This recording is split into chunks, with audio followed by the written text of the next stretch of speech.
want to pick the brains of the people in this room. And so I want to tee everyone up to be thinking about a specific query I have with respect to the research I do. So it is very self-serving, but hopefully it will connect back at the end of the day and provide some useful points of thought, inquiry, for not just me, but for all of us. So normally I take a moment to ask everyone to stop and breathe, but we're running late, so I'm going to ask everyone, we're going to do this for 10 seconds. Sit up straight in your chair, shoulders up, relax into your seat, feel your feet connected to the floor. You may close your eyes if you wish. Take a deep breath in, exhale. Now simply breathe, focusing on your breath.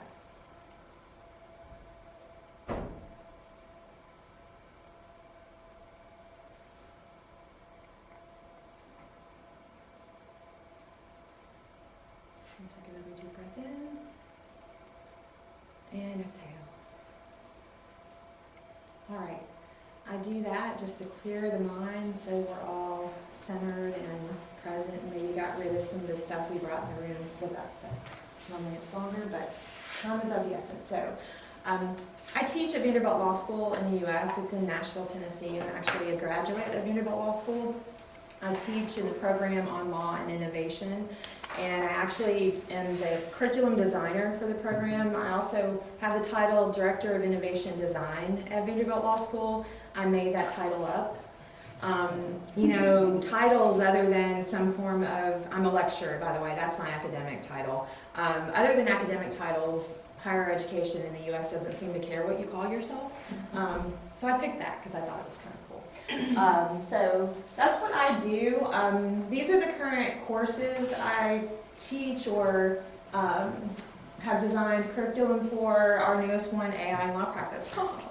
Imagine that. We have a couple of AI, the law of AI courses, right? But the focus on the program on law and innovation, on POLY as we call it, is innovating the delivery of legal services. So we are about the technology of practicing law, not the law of technology, if that makes sense. We have law of technology courses, and those are corollaries to POLY, but that's not what I focus on. So I wanted to clarify that as well. My goal, really, I kind of like this head with all kinds of weird things exploding out of it, because we don't think of kind of creative, different ways of thinking when we think of lawyering, right? So my goal really is to deliver to law students and practicing lawyers. We have an executive education component as well, where we work with practicing legal professionals. But my goal is to really stretch law students to bring a whole bunch of other tools to their practice. I call what we mostly do in teaching law in the U.S. at least, thinking like a lawyer, right?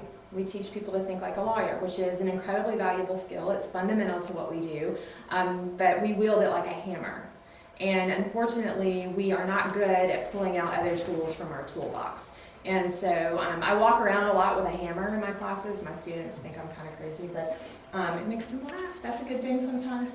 So my goal is really to stretch them to think about what other tools do we have in our toolbox? What other tools can you develop? It all comes down to competencies and skills, right? The work we do, what we bring to that work. So I'm going to circle back to competencies and skills in just a second. The primary focus of my work, every aspect of it, and I do a few different things, is to bring innovation and technology to bear on how do we make law better. And when I say make law better, that can mean a whole host of things.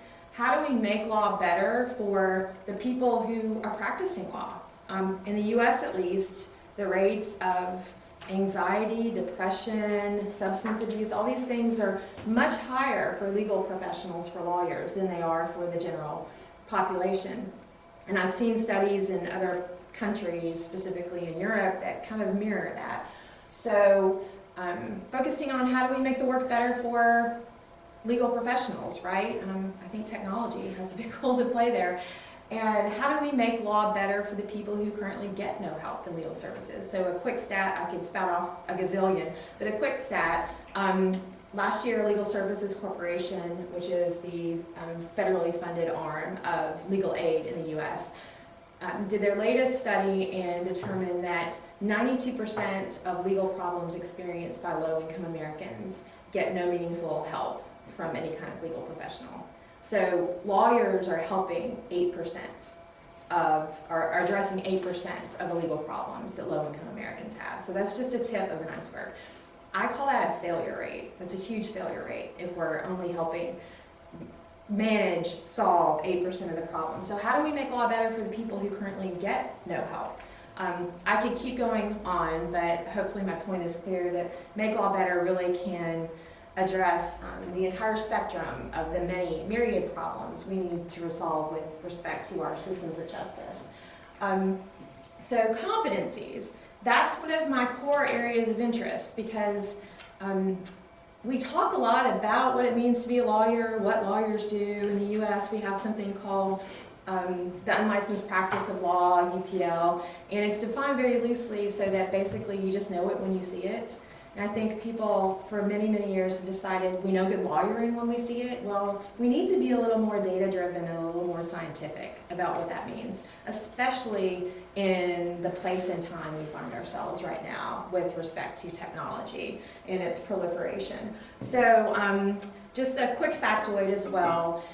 The way we practice law, our systems of justice, the way we educate lawyers in the US, all of that products of the Second Industrial Revolution, which is a period of time that ended more than 100 years ago. So we've just picked up Second Industrial Revolution way of doing things and solving problems and plopped it down here in the middle of the Fourth Industrial Revolution. And so it's no wonder that there is stress and strain on these systems, and frankly, I think they're broken. So I want to be proactive, and there is a phrase we use in the US, it's actually I think Canadian because it's related to hockey, but how do we skate where the puck is going? Our think like a lawyer hammer doesn't really help us do that very well, by the way, because we like to look in the rearview mirror and try to answer all questions based on what's gone before us instead of looking ahead and really thinking creatively. So what do these skills and competencies look like for today? Well, I want to go over a few things we know really quickly before we think hopefully creatively and outside the box about this. We know a few things about lawyers that I think feel fairly universal even in the Fourth Industrial Revolution. We're problem solvers, right? We solve tiny problems, we solve huge, very complicated, complex problems. And again, our hammer helps us do that to a large extent. It's not the only tool. Lawyers are counselors. We advise. We give advice even when we're not problem solving. I actually think this is one of our highest and best uses, and I think technology is actually going to push us here, and that is how do we do a better job of proactively helping people avoid legal problems, right? And again, across the spectrum, from folks who get no help to large corporations who get all the help that they can afford to buy, and everything in the middle. Counselors being proactive. And we're trusted advisors, the human element. Lawyers are people, we're humans, right? I don't know if that theme is going to come up later in any of the other talks, but I think that's a big point with respect to lawyering by machines, lawyering via machines. We're still humans. What do we bring to the table as trusted human advisors? There's a question mark after the word technologist, by the way, you can't see it. So lawyers are technologists. By the way, I'm not in the camp that thinks every lawyer needs to learn how to code. I think it's awesome if lawyers learn how to code. So I'm not, by using the word technologist, I'm being very generous in my use of the word, and I just grabbed a quick definition. Someone who works with a particular technology, a legal technologist. I mean, I think it flows, and I think there's a case to be made that lawyers need to be technologists, right? So let's do a little, let's think a little bit about what we know. And by the way, these next few slides are all courtesy of Sarah Glassmeyer, who, if you don't know Sarah, she's not as active on Twitter anymore, but she is a former law librarian, knowledge management lawyer, and she's just brilliant when it comes to technology and its impact on the legal profession. And so she went back and she wanted to see how long ago have we been claiming that computers are going to replace lawyers? So here's a clipping she found from 1963. They're already talking about it. Computers are going to replace lawyers. She had a few more in the 60s. I skipped through this. 1976, she couldn't find the exact print on the page, but she found it online, talking about replacing lawyers, technology, computers replacing lawyers. Computers and legal reasoning, 1983. Automated systems for legal reasoning will never replace lawyers, 1983. We're moving there. 93. Someone once said computers can never replace lawyers. The famous statement, but lawyers with computers can replace lawyers without them. How often have we heard that? Daily. I hear it multiple times. Here we have 1999, and I don't know if the magic words are covered up. There's a question, are lawyers in any danger of being replaced by computers? And the person goes on, and Sarah pointed out, check out that briefcase holding the computer. That's pretty fancy. What did you have to plug that into to make it work? But again, lawyers, computers replacing lawyers. Nobody thinks it's really going to happen. 2001, here we have kind of the idea of self-service. So again, people just completely going around lawyers, right? Well, I argue that Google makes that possible for everybody every day. All right, and then we have, of course, so that's kind of the end of lawyers, rethinking the nature of legal services. And his big 2 points were commoditization plus technology, right, is going to cause our profession to really evolve, whether we like it or not. So 2008, that is the 2010 version cover, by the way. I just clipped this here from BBC News. It was 2021. Would you let a robot lawyer defend you? I guess you can all guess what this foretells. So now robots are lawyers? Is that where we are? Anyone think that's where we are? Robots are lawyers? Computers? No. Okay. Well, AI is coming for lawyers again. We know this. Yeah. This one got passed around at my school. Everybody's freaking out. The next week I was doing a workshop for our faculty on generative AI with one of my colleagues. And this from Twitter: do not go to law school. The legal field is in big trouble. That's going to be one of the first disrupted by it.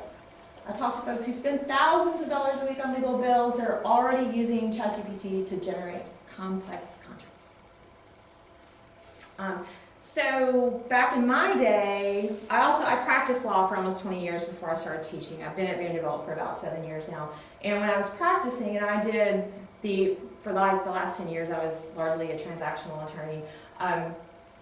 And I can recall like LegalZoom really becoming a thing, and all the lawyers just like, oh, people are going to hire us to fix their documents, blah, blah. So I'm sure there's a current crop of younger lawyers who are like, ChatGPT just means we're going to get to fix all the problems that people's self-generated contracts are creating. Maybe, I don't know. It'll be interesting to see. All right, that's kind of our relationship with technology, with computers in a nutshell. Lawyers can be replaced. I'm going to do a little bit about what we know about lawyer competencies, and we're going to do a little bit of looking in the back, in the rearview mirror. There are some studies that have looked pretty meaningfully at what competencies, and they're kind of trying to universalize, generalize. I think that's a little bit dangerous, and that's one thing I'm going to ask you all to think about. But we've come up with some. Here's a list of the top, top 10 or so from Schultz and Zedek, Predictors of Success. So 2009 is when they published this. And then we have Educating Lawyers was another, the Carnegie Foundation, another big, I can never do that on my own computer, so I wasn't about to try to do it on your screen.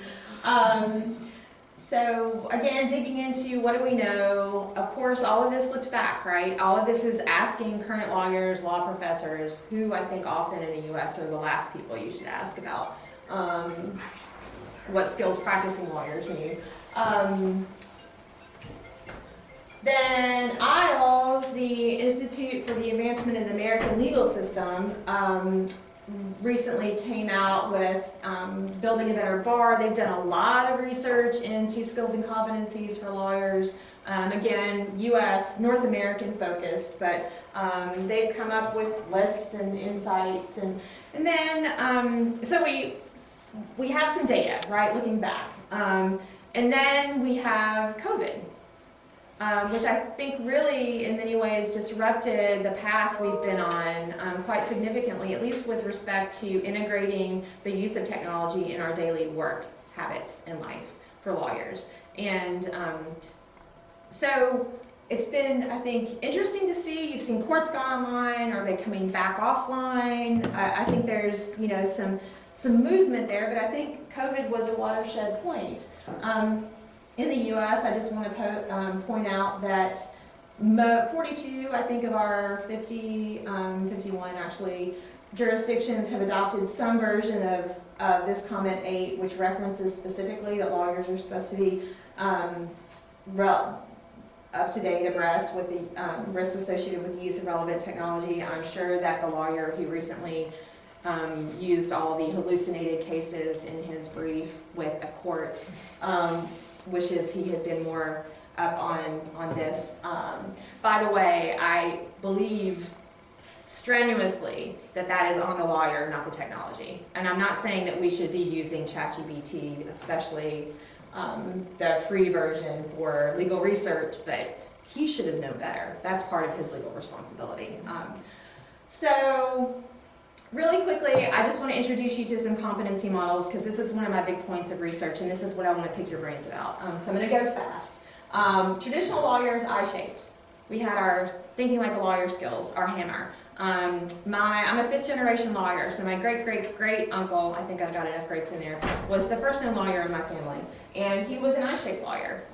He had his legal skills, and that's what lawyers started out as. T-shaped, that came about mid-2000s maybe. I'm not sure the exact date. I don't have it on top of my brain, but and it's the T-shaped professional, right? So it's the deep legal skills and knowledge, and then all these things across the top: data analytics, design thinking, technology, process and project management, business tools. We've evolved into what we call the 4th industrial revolution lawyer, and it's delta-shaped. It is a triangle. So this is part of my current research focus, and we have aligned a lot of what the T-shaped lawyer tries to do around the delta, the triangle, which also is a symbol for change. So we identify the practice, that is the typical stuff, that's all the doctrine in a typical thinking like a lawyer stuff, that's the base. On the right-hand side, the process, those are all, that's technology, process improvement, design thinking, laws of business services delivery, and then the left side, the people, that's the human, those are all the human elements, which interestingly, pretty much all of the research conclusively shows that practicing lawyers rate the people skills as the most important competencies for a practicing lawyer over and above. It's assumed you know how to practice. It's assumed you know doctrine. And then process and technology, we haven't been messing with that for too long. So if we look in the rearview mirror, nobody's really recommending those things yet, which is part of the problem, I think. So the delta really adds to the T-shaped model, the people side. By the way, I just wanted to point out the O-shaped lawyer. I don't know if y'all are familiar with that. That's come out of the UK. Dan Kane, who's a former in-house counsel, has developed this. And it really focuses on the people side, what we call the people side of the delta. And it's worth checking out. oshaped.com is the website. So I just popped a few of the top skills and competencies determined from the IALS research onto the delta, just to show you how we map. I want to say first and foremost, there is no one delta model, so there's not a set of skills and competencies that we maintain everyone must know, although I do think there are probably some universals, and that's one thing I'm really interested in figuring out. We also believe that the delta shifts, your skills and competencies shift based on the role you fill, based on your level of experience and expertise. So it's meant to be agile, and again, I just plotted a few for example. But the bottom line is that our skills and competencies as lawyers, these are the superpowers that fuel our ability to solve the toughest problems for clients. We have the capacity, especially in the US, to do things that no one else can do. In the US, in most jurisdictions, only licensed attorneys can help people solve their legal problems, which, by the way, I think is incredibly problematic, and that could have been the whole point of my talk, but it's not. So, especially in the US, we have these superpowers. And so, what are these superpowers that we have? What should they be for the fourth industrial revolution lawyer? I think added to this is my belief that we are fundamentally responsible for maintaining the rule of law. We are fundamentally responsible, again, at least in the US, for really shaping and guiding law and policy around so many of the things that are having incredible impact on our world right now. I think we're going to get into this in some of the later sessions. But fundamentally, we need technology aware and technology fluent and technology competent lawyers, because we are the people who are developing law and policy around these things, and we have the capacity to lead and make sure we're leading in a direction that is a positive direction. So I think even though my focus is not on the doctrine and law of AI, it's all interrelated.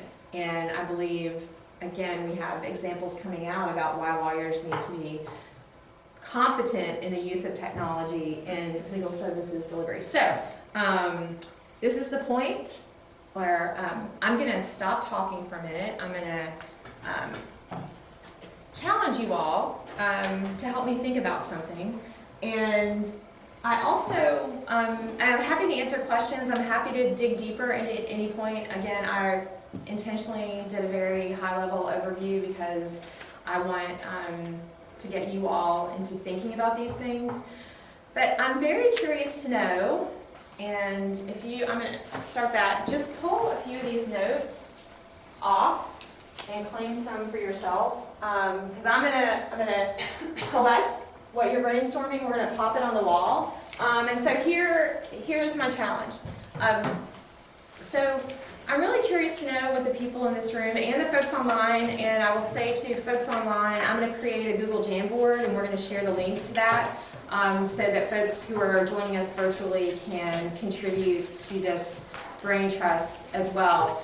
But my question fundamentally is, based on what you know about where we are today in the world, in legal education, in the practice of law, in the state of our systems of justice, what are the skills and competencies that are really uniquely suited to the practice of law at this point in time?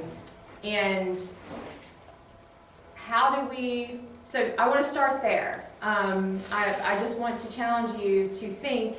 I do believe that we are, I hesitate to use the word watershed, but I do believe we're in a watershed moment.